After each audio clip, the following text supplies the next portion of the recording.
Alright, so this video is going to be focusing on a recent march that happened in KwaZulu-Natal, Durban, regarding anti-immigration issues, because we have it here too, believe it or not, in South Africa. Yeah, that happened yesterday. This march happened just yesterday. So this is the blurb. Durban anti-immigration march turns violent with clashes and assaults. Activists led by former radio host Ngizwa Mutuna marched through Durban's central business district, confronting suspected undocumented migrants and shop workers while clashing with security guards. Videos showed physical altercations, including one assault on a man in a soccer jersey, alongside claims of a South African woman attacked by foreigners. The unrest divided opinions online, with critics calling it vigilantism and supporters viewing it as retaliation amid local frustrations over jobs, crime, and foreign-owned shops. Police monitored but made no arrests, of course, as Mutuna plans more marches. So let's get into it. Here's the first video. We are fixing this continent. This thing of you guys moving from one country to the other, it's no longer working. We don't want this as African people anymore. We are tired of seeing African migrants moving all over the world, refusing to fix your own countries. Now we're making it very clear to you guys. We don't want you here. We want you to fix your countries.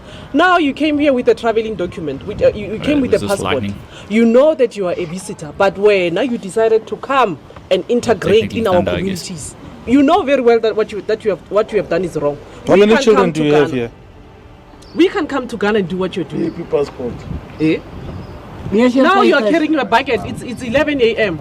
You were supposed to be fighting the government of Ghana there to ensure that they are getting things right. No, there's no fight in Ghana. You must fight what they do. Where's your papers? Passport. Passport. Where's your passport? Take it out. Let me see your passport. Let me see. Luna. Okay, tell me, who's the police officer that you are bribing to certify these things for you? I didn't bribe. Baba, let me tell you, I'm not foolish. These things, let me tell you, you know by law you're not supposed to certify as an immigrant. You're not allowed to certify your passport. No. Okay, why do you certify your passport in a foreign land? You know they're going to do it anyway, right? Why do you certify your passport in a foreign land? You see, it was raining. Hey, I follow you guys now on Facebook. How you? It was raining these days. Then when you go out with the passport, sometimes it gets spoiled. That is why I satisfy it so that it won't spoil. Baba, Ghana don't do that.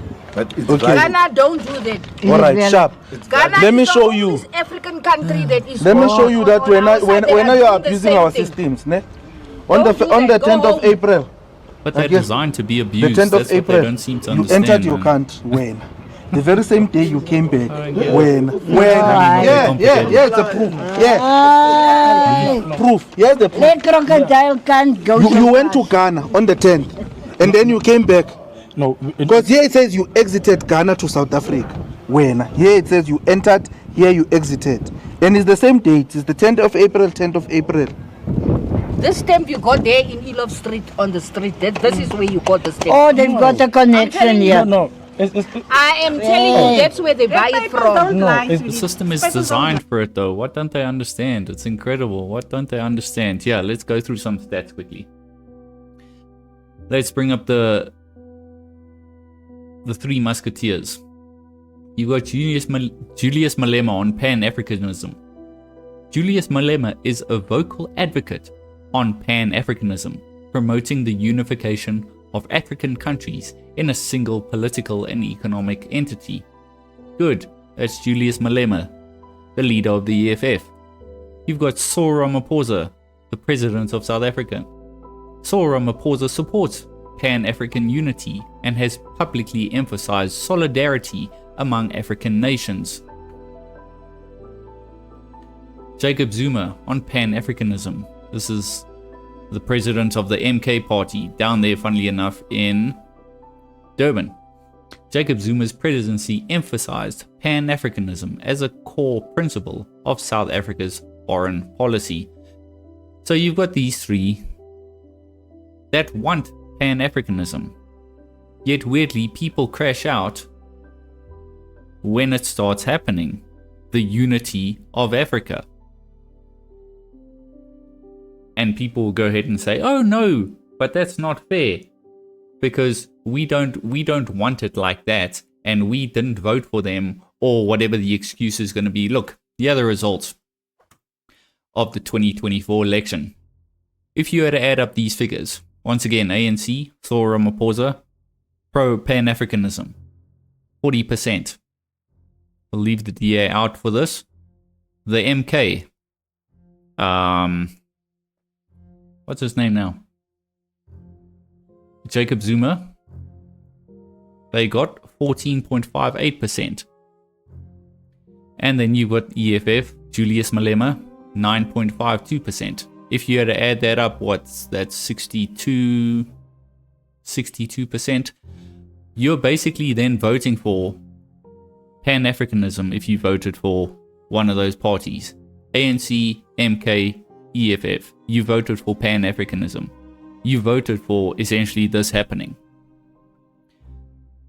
If you had to add that up, roughly 63%, somewhere around there. This was the election results in 1994. 62% as well. Isn't that interesting? So fundamentally, nothing has changed in South Africa in terms of people changing voting strategies or anything like that. People wanting something different. You wanted ANC. You got ANC. And essentially the ANC and the MK and EFF, they're still all ANC. ANC has always been about Pan-Africanism. ANC, MK, EFF are still all about Pan-Africanism. And then you're going to complain about Pan-Africanism in action. This is Pan-Africanism in action. But you don't want it. But you vote for it too. How does that make any sense? And I get it, because you look at the UK, you look at Europe, where socialist parties tend to have the majority when it comes to voting and they get elected into power. Sure. Immigration tends to happen. That's just how it is. So we watched that one. Yeah, it's just a picture, unfortunately. Oh, here's another one. Oh, by Julius Malema himself. Imagine.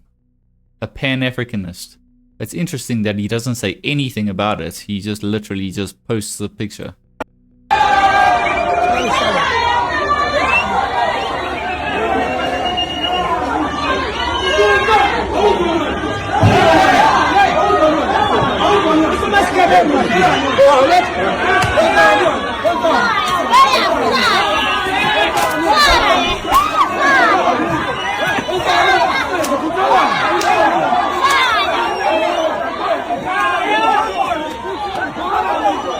Yeah, man. I mean, I don't get it. You guys are voting for it, though, so...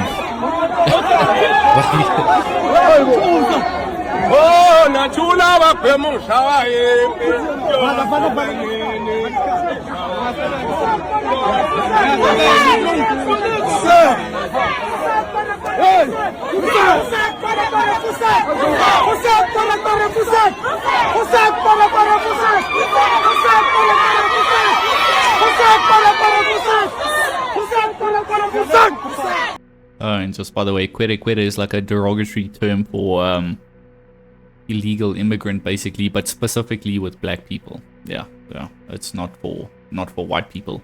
They call us a whole bunch of other things, of course.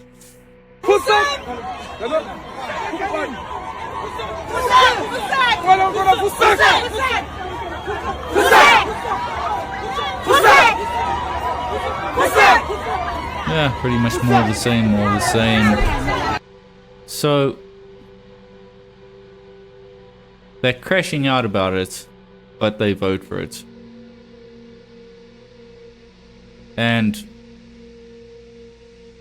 it's just baffling to me. And then, so these are the South Africans beating the crap out of the illegal immigrants from other African countries coming down. And then you've got obviously the flip side, foreigners attacking South Africans in their own country.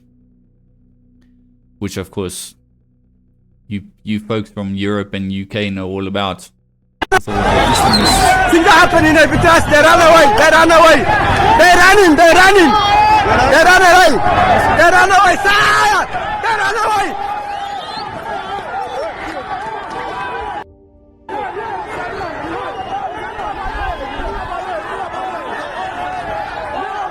They're running away. Yeah. They're running away. Sire!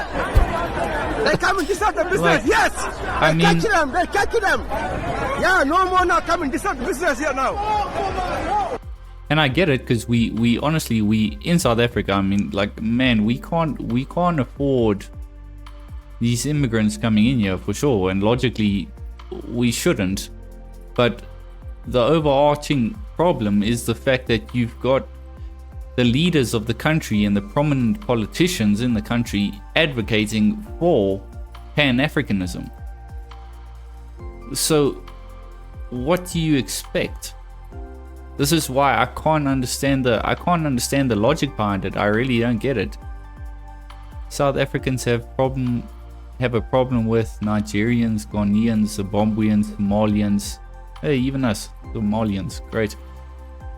Kenyans, Tanzanians, everyone except the white man. Those ones have even created countries in their country. Yeah, well, I don't really know what to make of that, because you guys seem to have a special gripe and grievance with us. So yeah, I think you fundamentally got the biggest problem with us. I mean, we do have, after all, 145 race-based laws and BBBEE specifically targeting, unfortunately, us white people, because, and this is a thing, you know, like, these people are considered illegal immigrants and they're considered not welcome here because they come from another African country. But I specifically heard Julius Malema make the claims of, no, but they're not considered illegal immigrants, because the idea is that, well, if you had to look at Africa as a house, that's simply somebody going from the bedroom to the kitchen. But for white people specifically, that's where the problem comes, because, you know, they had to cross the sea to get here. So it's the idea of, as soon as you cross a body of water, that's when it becomes a problem. So I don't really buy the whole idea of everyone except for the whites. They have a problem with only them, but not the whites. I've heard too much and I've seen too much. I don't buy that. Not at all. Look at the laws, look at the regulations, look at the farm murders, look at all that stuff. I don't buy it, not one damn bit. And yeah, that's pretty much, I think it just carries on and on and on. There's not really many videos about it. It's just really more of the same, people crashing out. And so yeah, the overarching issue is the fact that you guys are voting for it. Durban March calls for the removing of undocumented immigrants. Yeah, so it's really just the same stuff. Watch this. I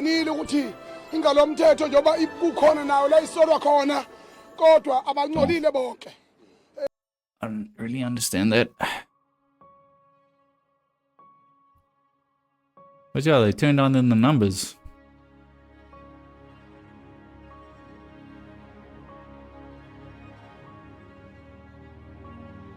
And that's the thing. How many of them voted either for the ANC, the MK, or the EFF?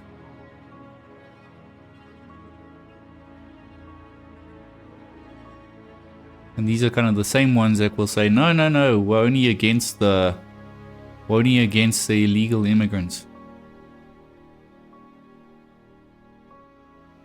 But yet, they're also the ones that are going to say, kill the boer, kill the farmer.